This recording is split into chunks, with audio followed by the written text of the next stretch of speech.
Hello दोस्तों, welcome to movies की दुनिया। आज है आपके लिए अराइवल मूवी की कहानी जो वक्त के मायने को ही बदल कर रख देती है। एक ऐसी कहानी जिसमें हर शब्द एक मिस्ट्री है। तो कहानी की शुरुआत होती है एक ऐसे वक्त से जहां हमारी दुनिया एक अजीब सा सन्नाटा महसूस कर रही है। डॉक्टर लुइस पैंग, एक टैलेंटेड लिंग्विस्टिक, अपनी जिंदगी में आगे बढ़ने की कोशिश कर रही होती है, लेकिन उसके चेहरे पर उदासी का साया मंडराता है।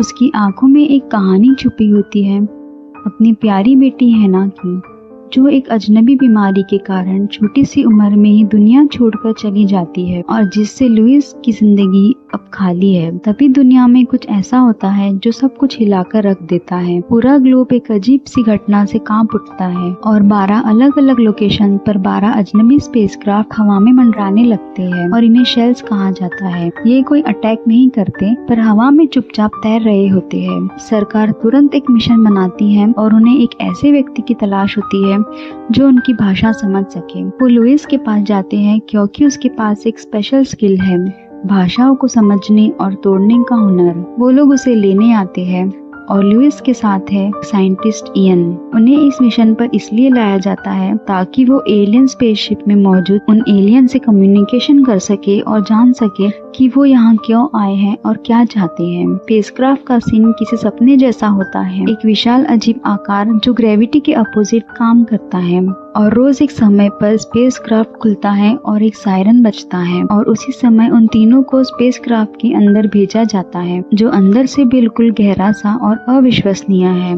और उसके अंदर है एक अद्भुत दुनिया जो जैसी दिखती है वैसी है नहीं। वहाँ वो लोग ग्रेविटी के अपोजिट खड़े होते हैं। आगे बढ़ते बढ़ते उनके सामने एक ट्रांसपेरेंट वॉल होती है और उसके उस पार है वो जो बहुत अजीबोगरीब दिखते हैं। बड़े बड़े टेंटेकल्स वाले हिप्नोटिक स्लो मूवमेंट करते हुए चलते हैं, जिन्हें लुइस नाम देती है हेप्टापॉड्स। वो धीरे धीरे लहराते हैं, उनका ना कोई मुंह ना आँख है, फिर भी उनकी मौजूदगी में एक अद्भुत शांति है। लुइस इन एलियन से संपर्क बनाना शुरू करती है। वो उनका नाम एबॉट और कॉस्टेलो रखती है। वो उनसे कन्वर्सेशन करने लगती है, पर वो बोलते नहीं हैं, बल्कि वो एक सर्कुलर सिंबल के जरिए अपना संवाद करते हैं और हर सर्कल एक अजीब सी विचार को दर्शाता है। उनके इस सिंबॉलिक मूव से सब खुश हो जाते हैं क्योंकि एलियन ने पहली बार कुछ रिस्पॉन्स किया था। दिन पर दिन बीतने लगते हैं। लुइस और इयन एलियंस के साथ एक बेसिक कम्युनिकेशन स्टैब्लिश कर लेते हैं। वो सिंबल को डेसिफर करने लगते हैं और धीरे धीरे एलियंस की भाषा उन्हें समझ आने लगती है। पर एक अजीब सी बात सामने आने लगती है। उस सिंबल में छुपी होती है समय की नई परिभाषा। हेप्टापॉड्स टाइम को लीनियर नहीं बल्कि सर्कुलर समझते हैं। उनके लिए पास्ट, प्रेजेंट, फ्यूचर सब एक होता है। लुइस जब उनकी भाषा को सीखने लगती है तब उसके साथ कुछ अजीब सा होने लगता है। उसके दिमाग में फ्लैशबैक आने लगते हैं जिसमें उसकी बेटी के साथ गुजारे हुए लम्हे दिखाई देते हैं। और फिर एक समय आता है जब वो समझने लगती है कि ये फ्लैशबैक नहीं बल्कि फ्लैश फॉरवर्ड है। हेप्टापॉड्स की भाषा इंसानों को समय के आर पार देखने की शक्ति देती है। उनके लिए टाइम सर्कुलर है, मतलब लुइस अपने फ्यूचर को देख रही होती है। जो बेटी हैना के साथ उसने समय बिताया था, अब वो अतीत नहीं है बल्कि वो सब कुछ होने वाला है और वो अपना भविष्य देख रही है। और एलियंस इसलिए यहाँ आए थे ताकि वो इंसानों को अपनी भाषा सिखा सके और इंसान भी समय को उसी तरह समझ सके जैसे वो समझते हैं। और वो ऐसा इसलिए करते हैं क्योंकि आगे आने वाले 30,000 साल बाद हेप्टापॉड्स को इंसानों की मदद चाहिए होगी। आज वो इंसानों को अपनी भाषा दे रही है, समय को देखने और समझने की भाषा।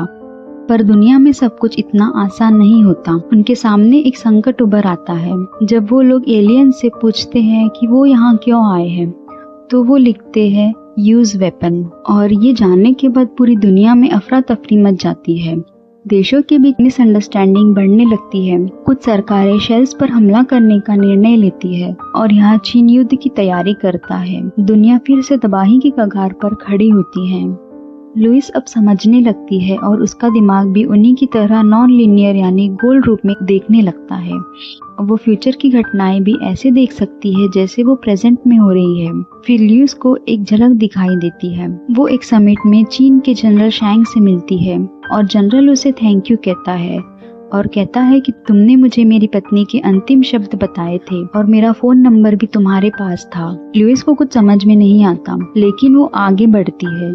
लुइस सिक्योरिटी घेराबंदी को तोड़कर सैटेलाइट फोन उठाती है और उसे जनरल शैंक का नंबर पता नहीं होता, लेकिन वो फ्यूचर की झलक से उसका नंबर देख लेती है जो शैंक खुद उसे दिखाता है।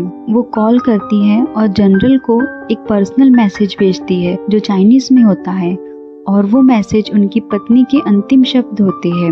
लुइस को ये पता था कि ये सब करने से युद्ध खत्म हो जाएगा, और वो जनरल शैंक को उसकी पत्नी के आखिरी शब्द सुनाती है। उसकी पत्नी के शब्द होते हैं, युद्ध में कोई विजेता नहीं होता, सिर्फ विधवाएं होती है। इन शब्दों का इमोशनल इम्पैक्ट इतना गहरा होता है कि जनरल शैंक युद्ध के आदेश को रद्द कर देते हैं। लुइस ने भविष्य की नॉलेज का इस्तेमाल वर्तमान को बदलने के लिए किया, और यही अराइवल की सर्कुलर टाइम फिलॉसफी है। हेप्टापॉड्स का यूज वेपन का मतलब था यूज गिफ्ट, वो गिफ्ट जो उनकी भाषा है, एक भाषा जो समय को पूरी तरह नए तरीके से देखने की शक्ति देती है। लुइस अब भविष्य को याद कर सकती है और उसी ताकत से उसने इंसानियत को बचाया। लेकिन असली गहराई तब आती है जब लुइस यह भी देखती है कि भविष्य में उसे इयन से प्यार होगा, वो शादी करेंगे और उनकी एक बेटी होगी, है ना। लेकिन वह बेटी भी बीमारी के कारण कम उम्र में चल बसेगी और इयन भी उसे छोड़ देगा, क्योंकि लुइस पहले से जानती थी। फिर भी वो चुप रही। लुइस के पास दो रास्ते हैं, भविष्य बदलने की कोशिश करना या उसी जीवन को पूरी तरह अपनाना, और वो दूसरा रास्ता चुनती है। और अराइवल का अंत यही कहता है, समय एक सीधी लाइन नहीं बल्कि सर्कल है, जिसमें हर शुरुआत एक अंत से जुड़ी है। और यही थी अराइवल की कहानी। Thank you. Please like, share and subscribe.